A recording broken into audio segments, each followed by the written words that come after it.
श्री शिवाय नमस्तुभ्यम हर हर महादेव। दोस्तों आज बात करने जा रहे हैं कि इंदिरा एकादशी का व्रत कब है, इंदिरा एकादशी का महत्व, किस तरह से आपको पूजा करनी चाहिए इंदिरा एकादशी के दिन, जिससे कि आपके पितरों को शांति मिले और आपकी मनोकामनाएं बहुत ही शीघ्र पूरी हो जाए। दोस्तों हिंदू धर्म में एकादशी तिथि का विशेष महत्व होता है। यह तिथि मुख्यतः भगवान विष्णु जी को समर्पित होती है। प्रत्येक वर्ष अश्विनी मास में कृष्ण पक्ष की एकादशी तिथि को इंदिरा एकादशी का व्रत किया जाता है। पितृ पक्ष में पड़ने के कारण इंदिरा एकादशी का महत्व और भी ज़्यादा बढ़ जाता है। सनातन धर्म में एकादशी तिथि के जगत के पालनहार भगवान विष्णु जी को समर्पित है। इस दिन व्रत भगवान विष्णु और माता लक्ष्मी जी की पूजा करने का विधान होता है। इंदिरा एकादशी का व्रत करने से व्यक्ति के सभी पाप नष्ट हो जाते हैं। इस साल इंदिरा एकादशी का व्रत 10 अक्टूबर 2023 मंगलवार के दिन रखा जाएगा। पितृपक्ष की इंदिरा एकादशी को बहुत ही महत्वपूर्ण माना गया है। धार्मिक मान्यताओं के अनुसार इस एकादशी का व्रत करने से जातक के पितरों को मोक्ष की प्राप्ति होती है। यदि कोई भी जातक इंदिरा एकादशी के दिन व्रत रखकर एकादशी का श्राद्ध करता है, साथ ही भगवान विष्णु जी और माता लक्ष्मी जी की पूजा करता है, कथा सुनता है, तो ऐसे में 7 पीढ़ियों के पितरों को पाप से मुक्ति मिल जाती है। इंदिरा एकादशी व्रत के दिन एकादशी का श्राद्ध और श्री हरि की पूजा करने से 7 पीढ़ियों के पितर मुक्त हो जाते हैं।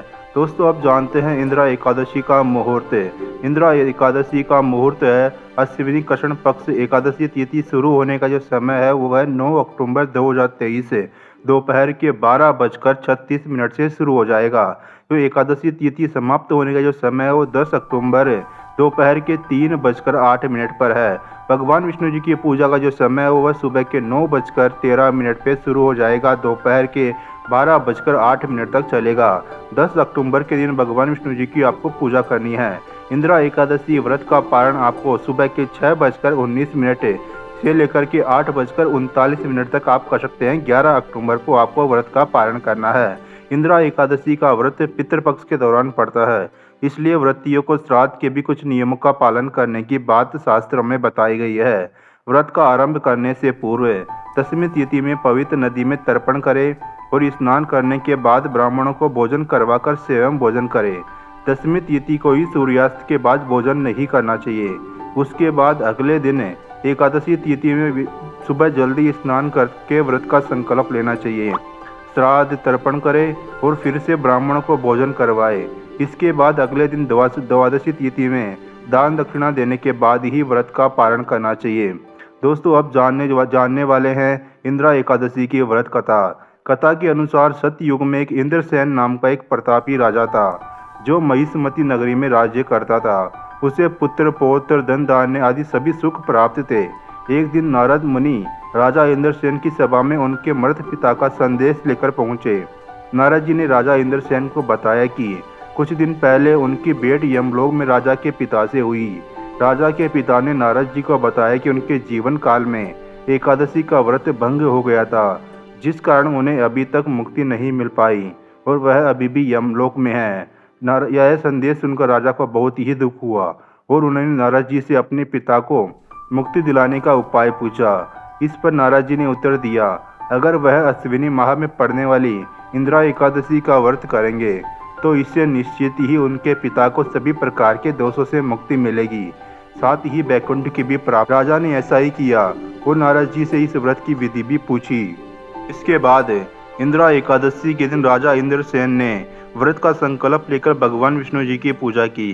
साथ ही राजा ने पितरों का श्राद्ध भी किया, ब्राह्मणों को भोजन भी करवाया और दान पुण्य भी किए, जिसके परिणाम स्वरूप राजा के पिता को मोक्ष की प्राप्ति हुई। इतना ही नहीं, राजा इंद्रसेन को भी मृत्यु के बाद वैकुंठ धाम की प्राप्ति हुई थी।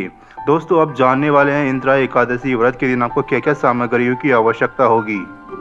इंदिरा एकादशी के दिन आपको श्री भगवान विष्णु जी की चित्र अथवा मूर्ति चाहिए होगी। साथ ही थोड़े से पुष्प आपको ले लेने हैं, नारियल आपको ले लेना है, सुपारी, फल, कोई से भी फल आप ले सकते हो, लौंग, धूप, दीप और देसी घी का दीपक, साथ ही पंचामृत। पंचामृत में 5 चीज़ आती है, शहद, शक्कर, दही, मिश्री और चीनी। आपको 5 चीज़ें ले लेनी है। अक्षत ले लेना है, तुलसी दल आपको ले लेना है, चंदन और मिष्ठान आपको ले लेना है। आपको किस तरह से पूजा करनी है ध्यान से आपको समझ लेना है। सुबह जल्दी उठकर स्नान आदि से निवृत्त हो जाना है। घर के मंदिर में दीप प्रज्वलित करना है। भगवान विष्णु जी को गंगा जल से अभिषेक करना है। भगवान विष्णु को पुष्प और तुलसी दल अर्पित करना है। अगर संभव हो तो आपको दशमी तिथि के दिन भी व्रत रखना चाहिए। भगवान जी की आरती करनी चाहिए। भगवान को भोग लगाना चाहिए। इस बात का विशेष रूप से ध्यान रखना चाहिए कि भगवान को सिर्फ सात्विक चीज़ों का ही भोग लगाया जाता है। भगवान विष्णु जी के भोग में तुलसी को जरूर शामिल करें। ऐसा भी माना जाता है कि बिना तुलसी के भगवान विष्णु जी भोग ग्रहण नहीं करते हैं। इस दिन भगवान विष्णु जी के साथ ही माता लक्ष्मी जी की पूजा करें। इस दिन भक्त से अधिक जाप करें। उनके मंत्र का स्मरण करते रहे। ओम नमो भगवते वासुदेवाय नमः मंत्र का जाप करते रहे। मन ही मन जाप करते रहे। इससे आपकी सभी मनोकामनाएं बहुत ही शीघ्र से शीघ्र पूरी हो जाएगी। दोस्तों, आपको जानकारी अच्छी लगी तो वीडियो को लाइक कर दी, चैनल को सब्सक्राइब कीजिए। कमेंट में श्री शिवाय नमस्तुभ्यम, हर हर महादेव, ओम नमः शिवाय।